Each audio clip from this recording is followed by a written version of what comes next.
Daniel had always loved the quiet of the desert. He was a traveler, someone who enjoyed taking long roads with no clear destination, carrying only a backpack, some food, water, and a notebook where he wrote his thoughts.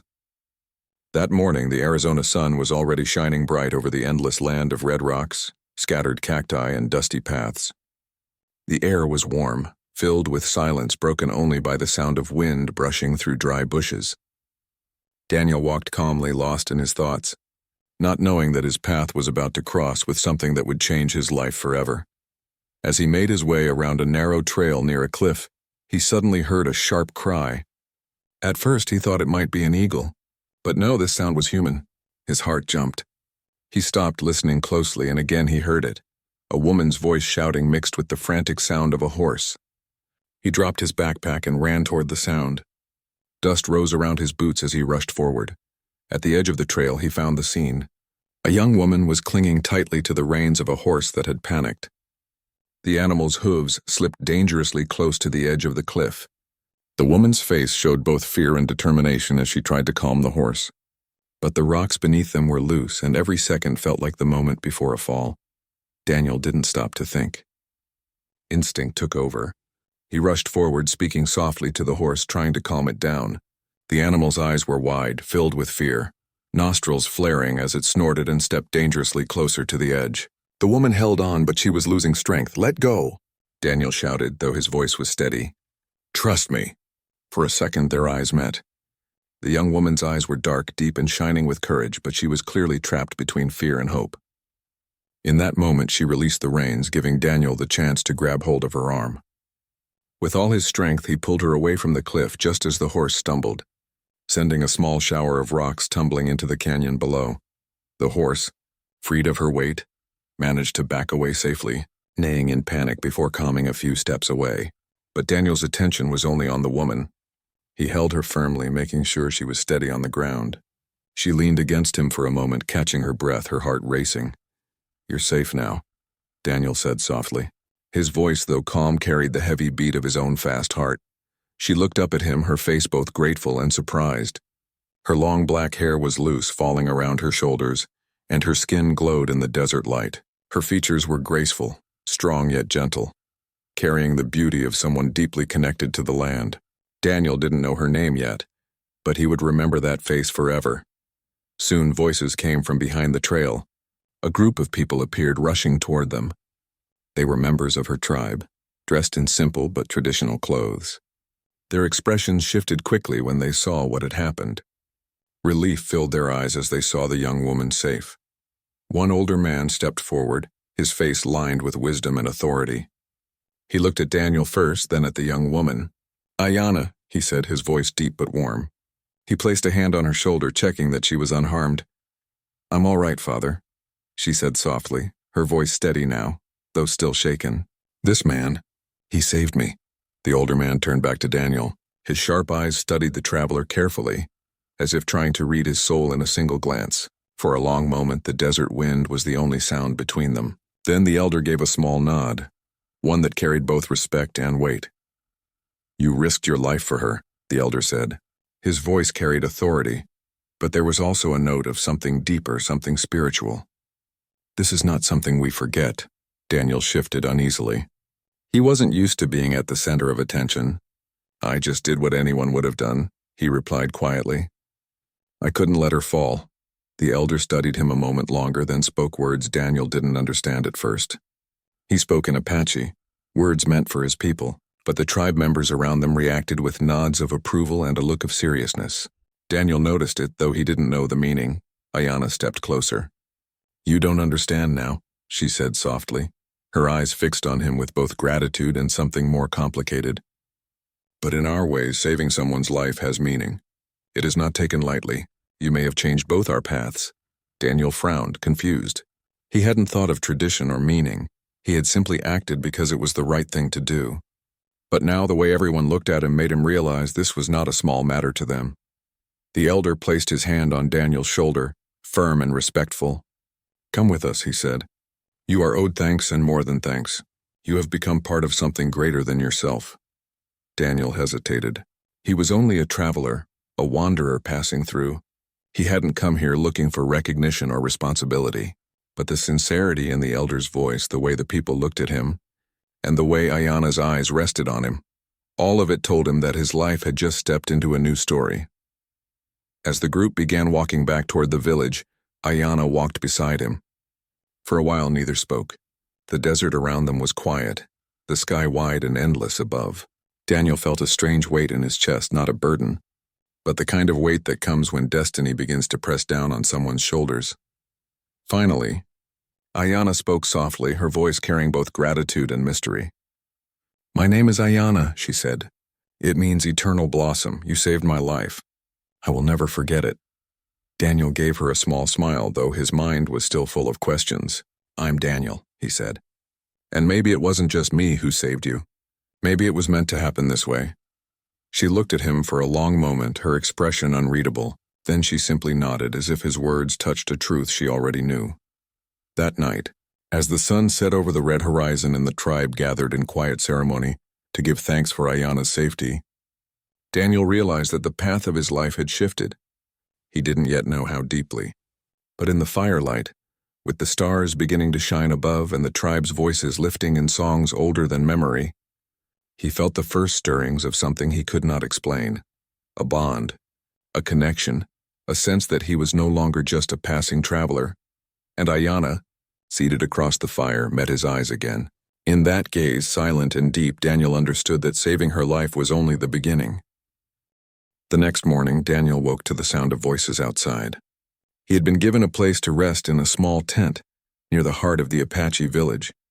The night before, the people had welcomed him with food and kindness, though he still felt like a stranger among them.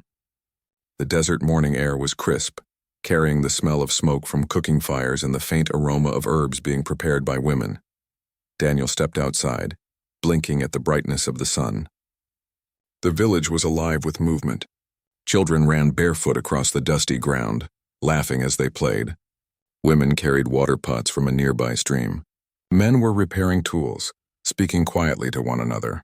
The whole place seemed to move with rhythm, as if every person had a role that connected to the whole. As Daniel watched, Ayana approached.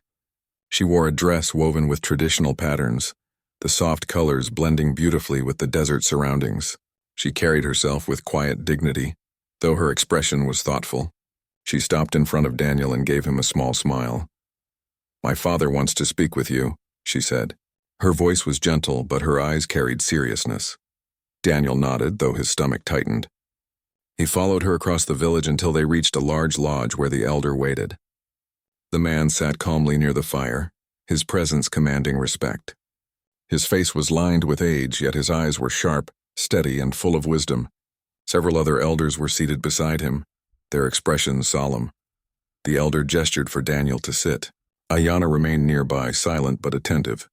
For a few moments there was quiet as the fire crackled. Then the elder spoke. "You saved my daughter," he began, his deep voice echoing in the stillness. "That act has meaning beyond what you understand. In our tradition, when a man saves a woman from death, he does not simply save her body. He saves her spirit, and because of that, their spirits are bound." Daniel's brow furrowed. He had heard whispers of this the night before, but he had not truly believed it. "Bound?"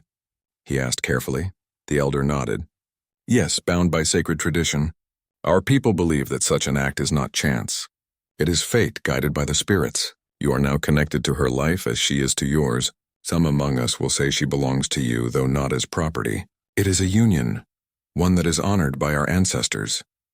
Daniel felt the weight of the words press on him. He looked at Ayana, who lowered her eyes but did not speak. She seemed calm, though her hands were folded tightly in front of her. "I didn't save her to claim her," Daniel said quietly, his voice firm but respectful. "I only wanted to help." The elder's eyes softened, though his tone remained serious. "We know this, and that is why it matters. You acted with courage and without thought for reward. But now the spirits have spoken through your action. The tribe will look to you as someone chosen. This is not something we can ignore," the other elders murmured in agreement. Daniel felt his chest tighten. He had never wanted such responsibility. He was just a traveler, someone who moved from place to place, writing about his journeys. He had no home, no family to tie him down. Yet here he was, being told he was now part of something much larger. Ayana finally spoke, her voice soft but steady. You do not have to decide now. The path is not forced, but if you choose to accept what has been given, you will not only honor me but honor my people. If you walk away, it will cause pain. Some will say the spirits are offended. Others will say our traditions were broken. Her words pierced Daniel more deeply than the elders. There was no anger in her voice, only honesty.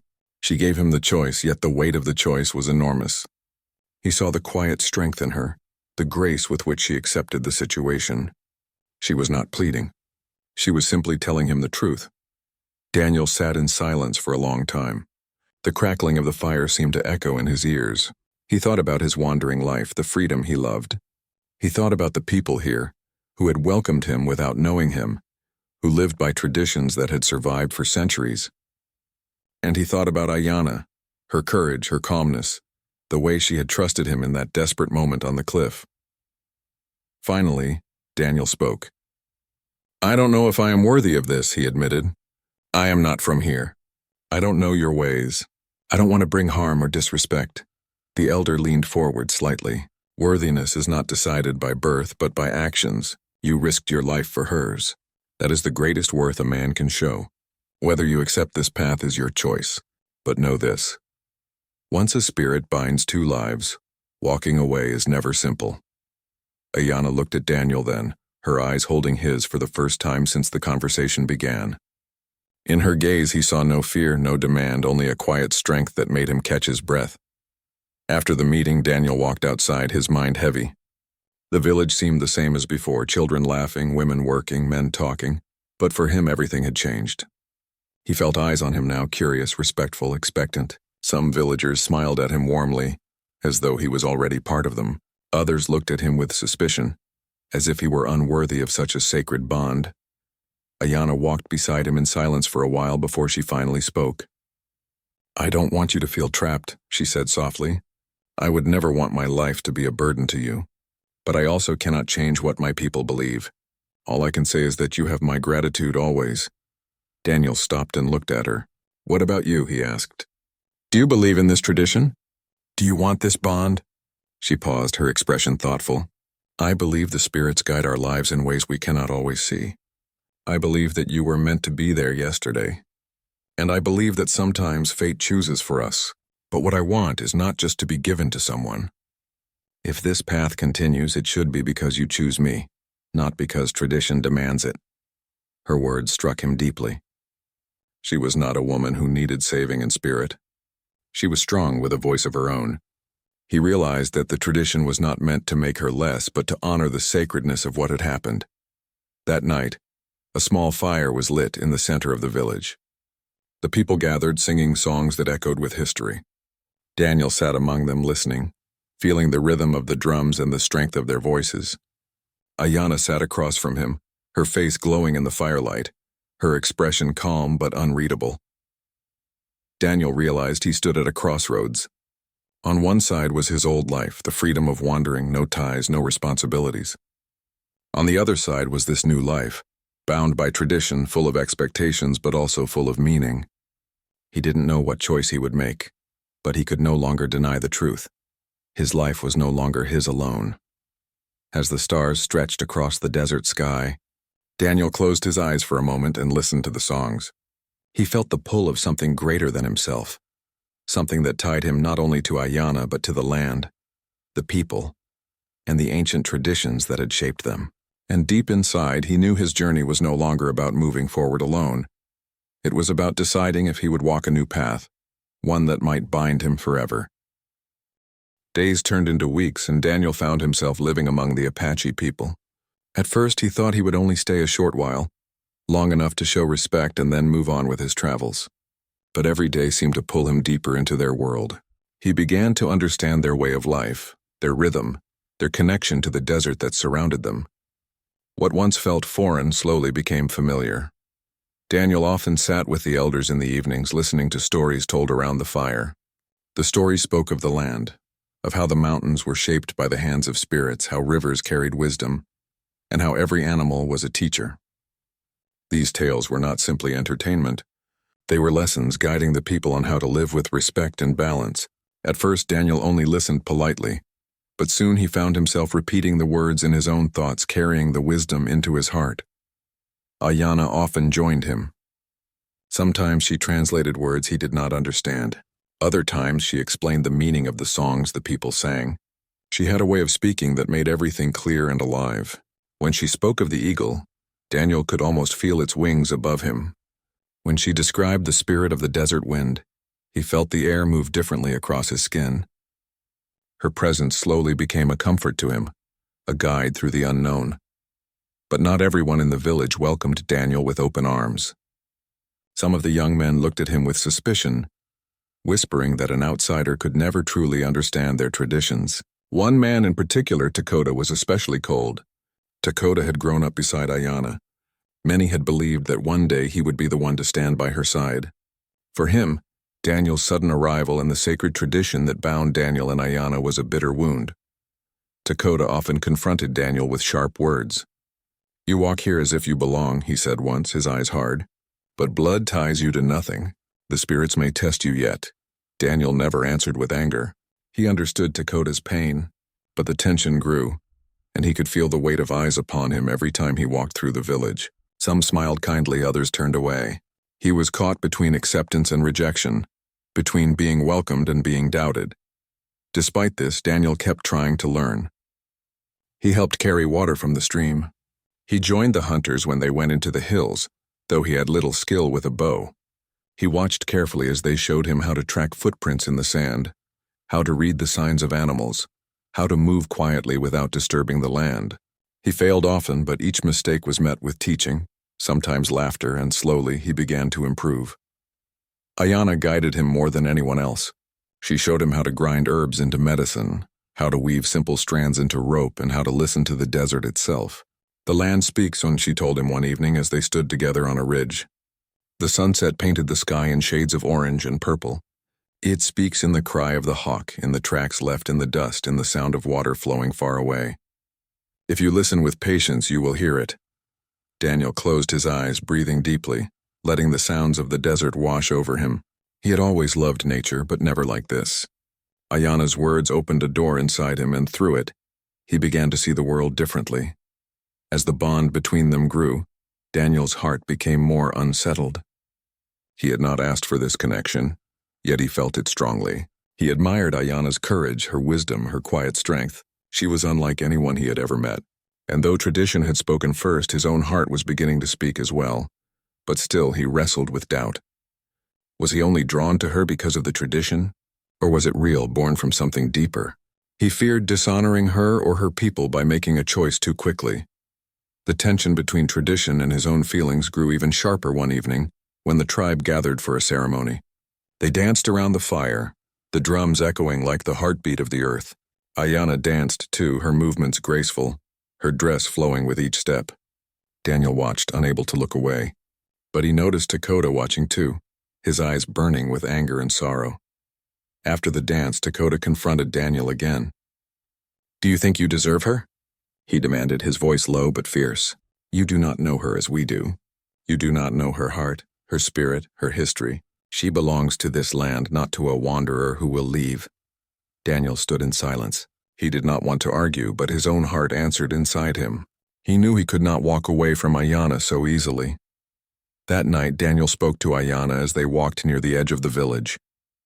The stars stretched endlessly above them. "Do you believe I belong here?" he asked, his voice quiet. Ayana looked at him for a long time. "Belonging is not given," she said softly. "It is proven. You are not Apache by blood, but the spirits brought you here. If you listen, if you respect, if you choose with truth, then you belong. Not because of what others say, but because of what your heart says." Her words gave him hope, but also a challenge. He realized that this was not about winning acceptance from everyone. It was about walking a path with honesty, learning, and respect. In the days that followed, Daniel tried harder. He woke early to join the hunters, even when his legs ached. He helped repair shelters, even when his hands blistered. He sat with the elders, asking questions about their history and listening without interruption. Slowly, even those who had doubted him began to see his effort. One day, an elder woman placed a hand on his shoulder and said, "You are beginning to hear the land." Those words filled Daniel with quiet pride. Still, he knew not all hearts were convinced. Dakota's anger remained, and whispers still rose among some villagers. Yet Daniel also felt something else growing. His own heart was no longer divided. He was not staying because of tradition alone. He was staying because of Ayanna. One evening, as the two of them walked together, Daniel spoke openly for the first time. "I came here as a traveler. I thought I would move on as I always have. But now when I think of leaving, I feel empty. When I think of staying, I feel whole. I don't know if it's the tradition or fate, but I know I don't want to walk away from you." Ayanna looked at him, her eyes calm but shining with emotion. "Then do not walk away," she said simply. In that moment, Daniel understood something important. The tradition had brought them together, but it was not the only reason they were bound. What was growing between them was real, something beyond custom, something beyond obligation. The desert wind moved gently around them, carrying the sound of the village drums in the distance. Daniel felt the weight of the past weeks lift slightly from his shoulders. He knew the road ahead would not be easy, but for the first time he felt that his place here was not only possible, it was becoming true. One hot afternoon, the calm of the village was broken by an unusual smell drifting in with the desert wind. It was sharp, heavy, and filled with danger, the smell of smoke. At first people thought someone's cooking fire had grown too strong, but soon a boy came running from the hills shouting breathlessly, "Fire! A fire is coming!" In an instant the entire village stirred. Men and women hurried to gather buckets. Children were called back to their families, and elders tried to calm the frightened horses. The thick desert air soon carried more than just smoke. A dark line of haze appeared on the horizon, moving quickly as the strong winds pushed the flames toward the valley where the tribe lived. Daniel stood frozen for a moment, watching the smoke grow thicker. He had seen fires before, but never one this close, never one that threatened so many lives at once. Then, without thinking, he moved into action. "Get the children to safety," the elder shouted, his voice carrying above the panic. "Take them to the riverbed where the fire cannot follow." Men rushed to cut branches to beat down small sparks, while women began forming lines to pass water buckets. Daniel saw Ayanna among them, helping carry supplies with swift, steady movements. Her face was calm, but her eyes revealed urgency. Daniel ran to her. "What can I do?" he asked. She handed him a bucket of water.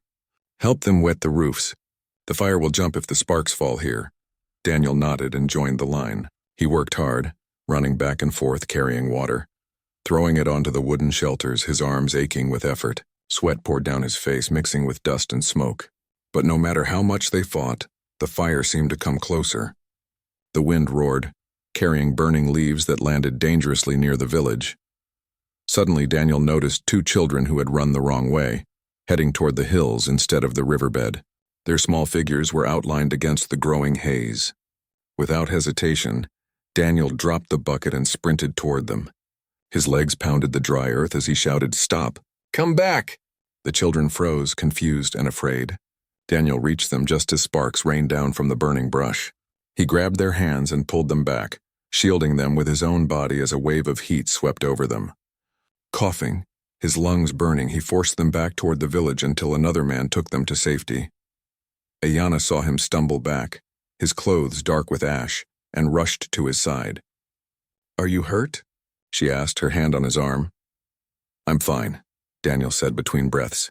"The children are safe." Her eyes softened with relief, but there was no time to rest.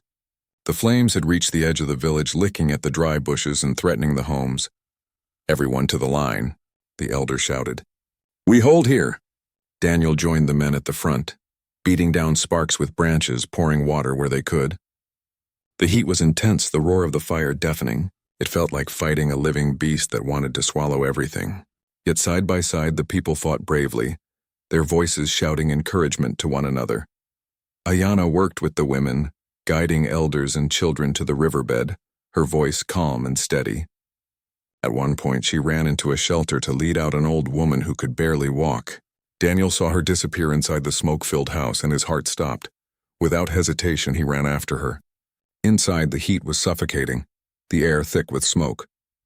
He found Ayanna supporting the old woman, guiding her toward the door. Daniel rushed to her side, taking the woman's other arm. Together they carried her outside, stumbling into fresh air. The elder, seeing them emerge, lifted his arms and called out, "The spirits test us, and still we stand." The people shouted in agreement, their voices rising above the crackle of flames. With renewed strength, they continued fighting, and slowly, as the night grew darker, the fire began to weaken. The wind shifted, carrying the flames away toward the distant hills. At last, after hours of struggle, the village was safe.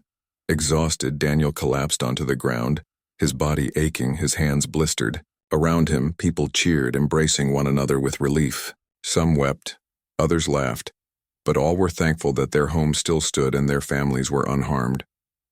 Ayanna came to sit beside him, her face smudged with ash, her hair tangled from the smoke. She handed him a small cup of water. "You fought like one of us," she said softly. "The fire could have taken everything, but we stood together." Daniel drank, his throat raw, and looked at her. "I didn't do it alone," he said. "None of us did." But deep inside, he knew that something had changed. In the eyes of the people, he was no longer just a stranger who had saved Ayanna once. He was now someone who had fought with them, risked his life for their children, carried their burdens in the fire. The bond between him and the tribe had grown stronger, woven in the heat of danger. That night, when the flames had died and the stars returned to the sky, the elder gathered the people.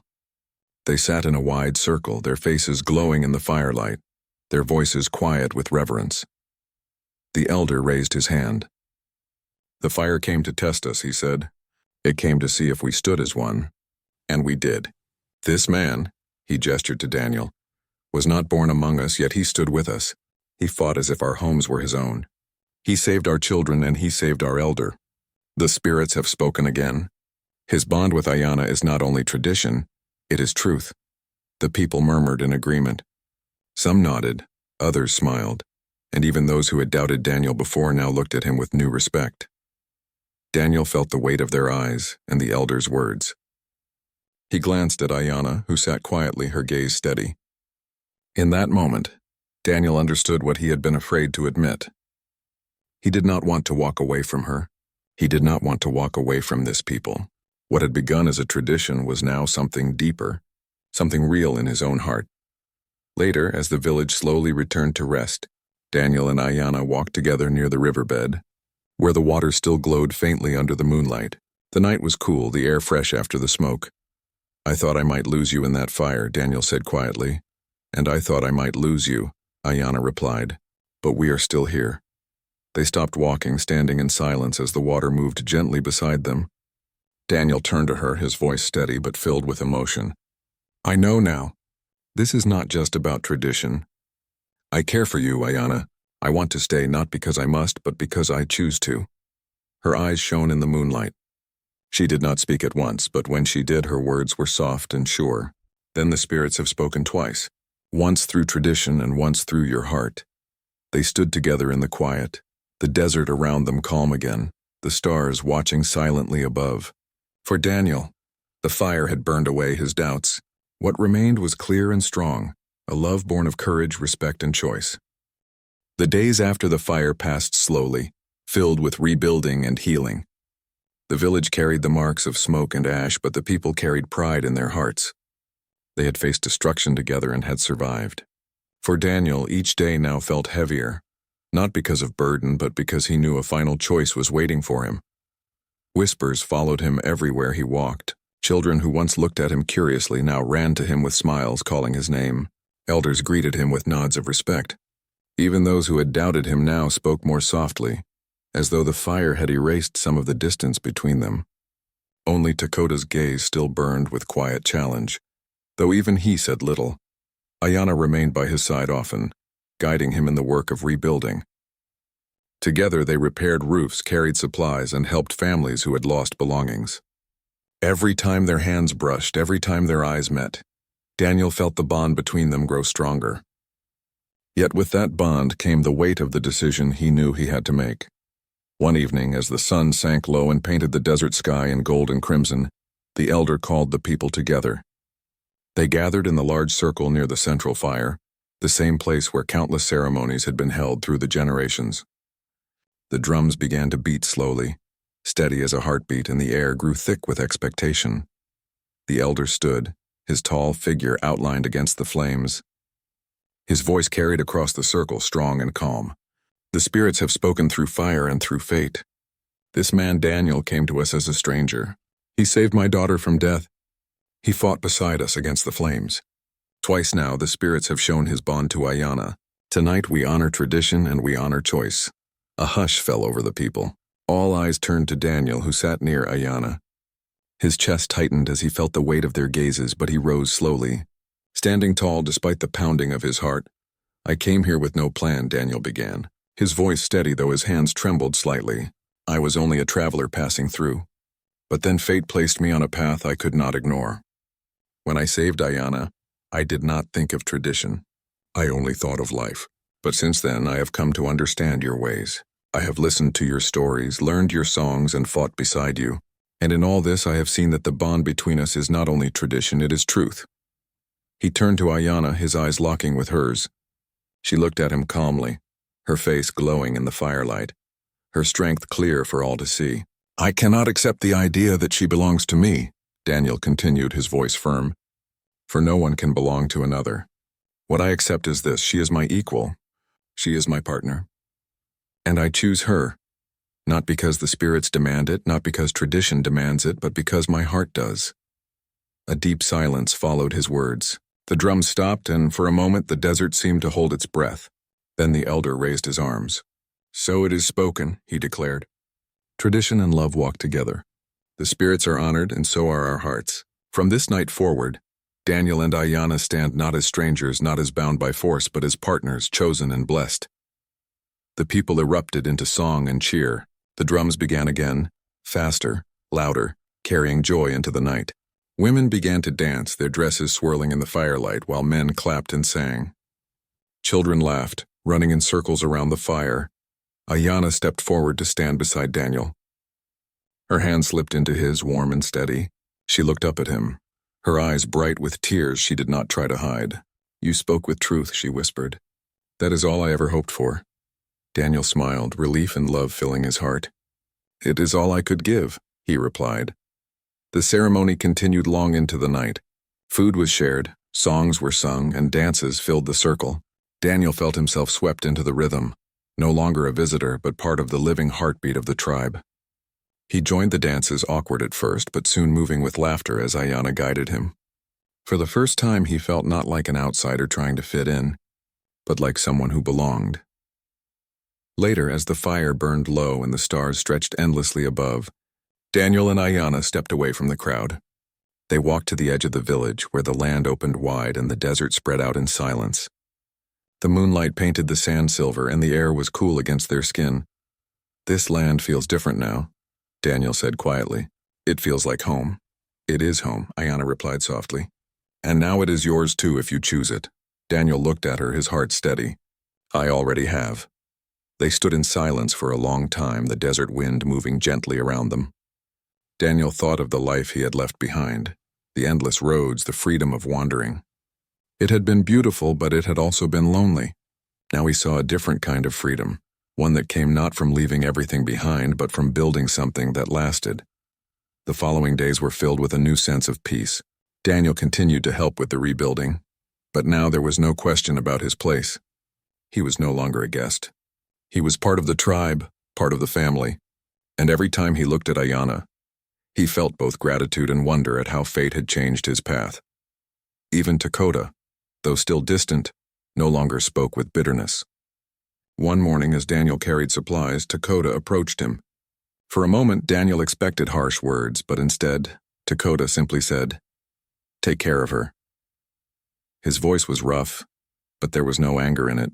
Daniel nodded in respect, knowing that even this small gesture carried meaning.